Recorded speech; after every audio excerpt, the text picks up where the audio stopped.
Hello student, আমি Tapas sir. আজকে এই ভিডিওতে তোমাদের যাদের এমএ আরবির হিস্ট্রি ডিস্টেন্সের হিস্ট্রি আছে রবীন্দ্রভারতী বিশ্ববিদ্যালয়ে, তো তোমাদের যে সেম 2 এর সিসি 2.3 যে পেপারটি আছে, তো তারই সাজেশান নিয়ে চলে এসেছি। আর এখানে আমি তোমাদের জন্য 10টি প্রশ্ন নিয়ে এসেছি তোমাদের জন্য। সিসি 2.3-তে বেস্ট অফ বেস্ট 10টি প্রশ্ন আলোচনা করব এই ভিডিওতে। তো বলছি, এখনও চ্যানেলটিকে সাবস্ক্রাইব করনি, অবশ্যই চ্যানেলটিকে সাবস্ক্রাইব করে রাখো এরকম ভিডিও সবার আগে পাওয়ার জন্য। আর তোমাদের বলবো, তোমাদের যে সেকেন্ড সেমিস্টার যে বিগত ইয়ারের যে প্রশ্নপত্র 5টা পেপারে 2.1, 2, 3, 4, 5-এর, তো আমি দিয়ে দিয়েছি। আর আমি শুধুমাত্র এই ভিডিওর ডেসক্রিপশন বক্সে আমি 2.3-এর যে কোশ্চেন পেপার তার লিঙ্ক আমি দিয়ে দেবো, তোমরা পারলে কিন্তু দেখে নিও। তো দেখো, তোমাদের প্রথম প্রশ্ন দেখো, এটি তোমাদের কিন্তু খুবই ইম্পর্টেন্ট, ইউনিট 1 থেকে ভেরি ভেরি ইম্পর্টেন্ট প্রশ্ন। এবং তোমাদের কিন্তু এটি এবছর পরীক্ষা কিন্তু আসতে পারে, ভেরি ভেরি ইম্পর্টেন্ট প্রশ্ন। Estimate the role of Subhash Chandra Bose in the struggle of Indian independence. ভারতের স্বাধীনতার সংগ্রামে সুভাষচন্দ্র বসুর ভূমিকা মূল্যায়ন করো, বা আজাদিন ফৌজ সম্পর্কে বা আজাদিন ফৌজে সুভাষচন্দ্র বসুর ভূমিকা আলোচনা করো। তোমরা কিন্তু এভাবে প্রশ্নটি পড়বে। তোমাদের কিন্তু এবছর তোমাদের কিন্তু বিশাল ইম্পর্টেন্ট। হ্যাঁ, তোমাদের আগের বছরের প্রশ্নটি এসছে, তা সত্ত্বেও বলবো তোমাদের কিন্তু এবছরে কিন্তু বিশাল বিশাল ইম্পর্টেন্ট ইউনিট 1 থেকে এই প্রশ্নটি। ঠিক আছে, নেক্সট দেখো তোমাদের পরের প্রশ্ন। Left wing politics could not be succeeded because it failed to be intimated point of India national movement elucidate. অর্থাৎ বামপন্থী রাজনীতির সফল হতে পারেনি কারণ এটি ভারতের জাতীয় আন্দোলনের সূচনা হতে ব্যর্থ হয়েছে। ব্যাখ্যা করো। অথবা আসতে পারে বামপন্থী রাজনীতি বা বামপন্থী সম্পর্কে তোমার বিবরণ আলোচনা করো। ঠিক আছে, তো এইটিও কিন্তু ভেরি ভেরি ইম্পর্টেন্ট প্রশ্ন। এবং ইউনিট 1 থেকে 1 এবং 2 দুটি করলে কিন্তু পরীক্ষা কিন্তু একটি তোমাদের কিন্তু প্রবল চান্স, এবং তোমাদের কিন্তু একটি আশা সমাধান বলবো, তোমার বলতে হয় যে অত্যন্ত প্রবল। দুটির মধ্যে কিন্তু পরীক্ষা কিন্তু অবশ্যই একটি আসবে, তোমরা কিন্তু ভালো করে করবে। ঠিক আছে, নেক্সট দেখো তোমাদের পরের প্রশ্ন দেখো।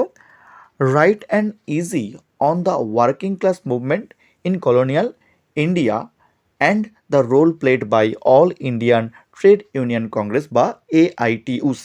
অর্থাৎ ঔপনিবেশিক ভারতের শ্রমিক আন্দোলন সম্পর্কে সংক্ষিপ্ত বিবরণ দাও। তোমার 3 মার্কস আসতে পারে পরীক্ষায়, অথবা 100 তোমাদের জয়েন্ট আসতে পারে যে ঔপনিবেশিক ভারতের শ্রমিক আন্দোলন এবং AITUC সম্পর্কে একটি প্রবন্ধ লেখো। ঠিক আছে, ভেরি ভেরি ইম্পর্টেন্ট প্রশ্ন তোমাদের ইউনিট 2 থেকে প্রশ্নটি। ঠিক আছে, নেক্সট দেখো তোমাদের পরের প্রশ্ন তোমাদের critically comment on emergence of caste consciousness and caste based movements in India with reference to Ambedkar. অর্থাৎ আম্বেদকরের উল্লেখ করে ভারতের যে জাত চেতনা এবং বর্ণভিত্তিক আন্দোলনের উত্থান সম্পর্কে আলোচনা করো।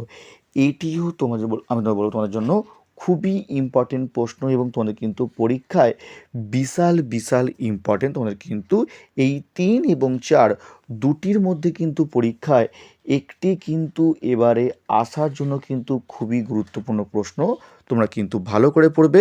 অথবা তোমাদের কিন্তু এই প্রশ্নটা কিন্তু আসতে পারে, ভারতীয় রাজনীতিতে জাতপাতের প্রাসঙ্গিকতা আলোচনা করো। ঠিক আছে, কি বললাম, ভালো করে তোমরা কিন্তু পড়বে।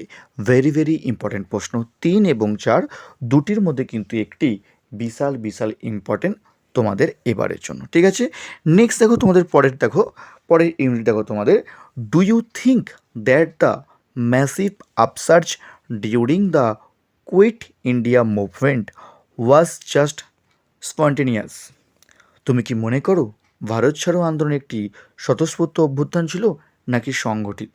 ঠিক আছে, তো এইটি তোমাদের খুব ইম্পর্টেন্ট প্রশ্ন, এবং তোমাদের কিন্তু আগের বছরে এলেও তোমাদের কিন্তু এবছর তোমরা কিন্তু বিশাল বিশাল ইম্পর্টেন্ট এই প্রশ্নটা কিন্তু পরীক্ষার জন্য। তোমরা কিন্তু সেভাবেই তোমরা কিন্তু তৈরি করো, কেমন?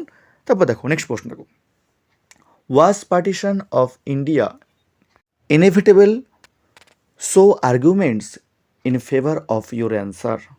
অর্থাৎ ভারত বিভাগ কি অনিবার্য ছিল?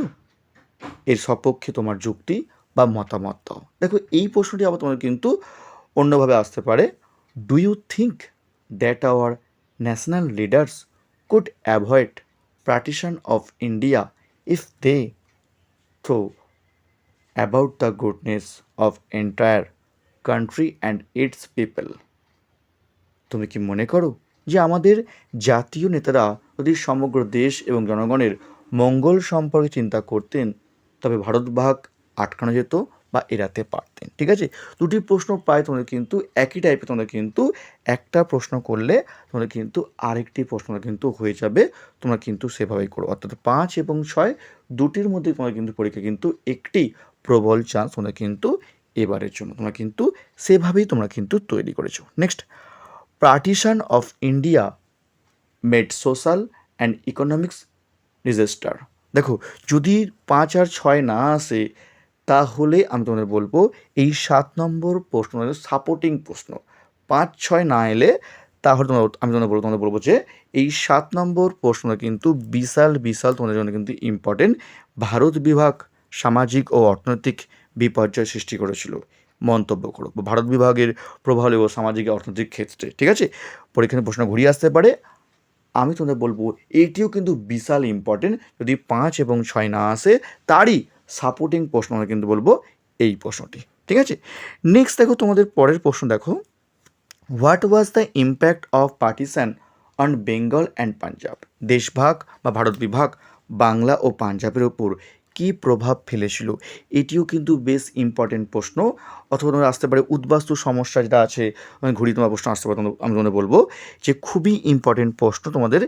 এইটিও তোমরা কিন্তু পড়তে পারো তোমরা সাপোর্টিং হিসাবে। তাই তোমরা বলতে কী বলো তোমাদের যে সাপোর্টিং হিসেবে তোমরা পড়ে যাবে এই প্রশ্নটি, ঠিক আছে। আগে তোমরা 5, 6 করবে, তারপর 7টা সাপোর্টিং করবে, তারপর তোমরা 8টা সাপোর্টিং করে যাবে। তবে ইম্পর্টেন্ট প্রশ্ন বলবো তোমাদের যে পরীক্ষা তোমাদের আসতে পারে, ঠিক আছে। নেক্সট দেখো, পরের প্রশ্ন দেখো তোমাদের, give a brief account of the impact and reflection of partition of India on our literature, theatre, cinema and other cultural activities.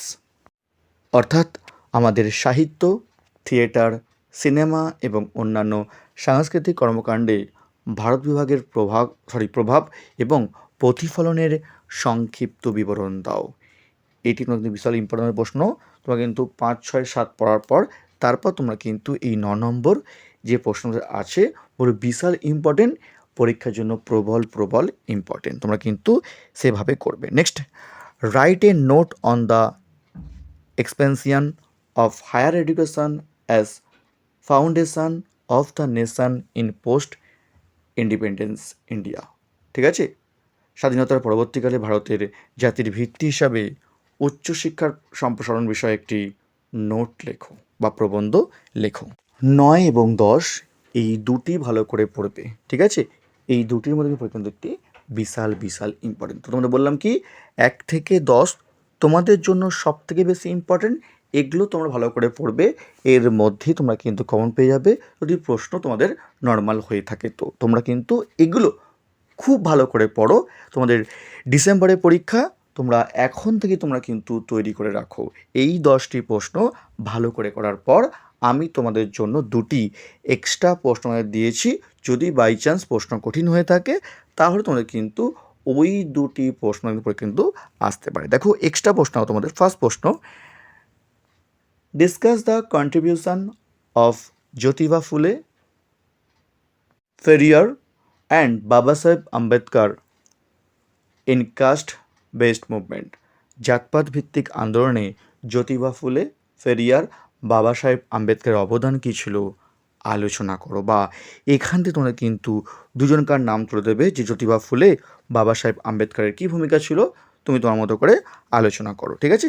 তো আসতে পারে যদি প্রশ্ন কঠিন হয় তো। নেক্সট, লাস্ট প্রশ্ন আমাদের, write essay on Quit India movement, Bharat ছাড়ো আন্দোলন সম্পর্কে একটি প্রবন্ধ লেখো। তো এই ছিল তোমাদের CC 2.3 যে সাজেশান MA আরবি ডিস্টেন্স মডেল আছে সেকেন্ড সেমিস্টারে, তাদের সেই সাজেশান তোমাদের দিয়ে দিলাম।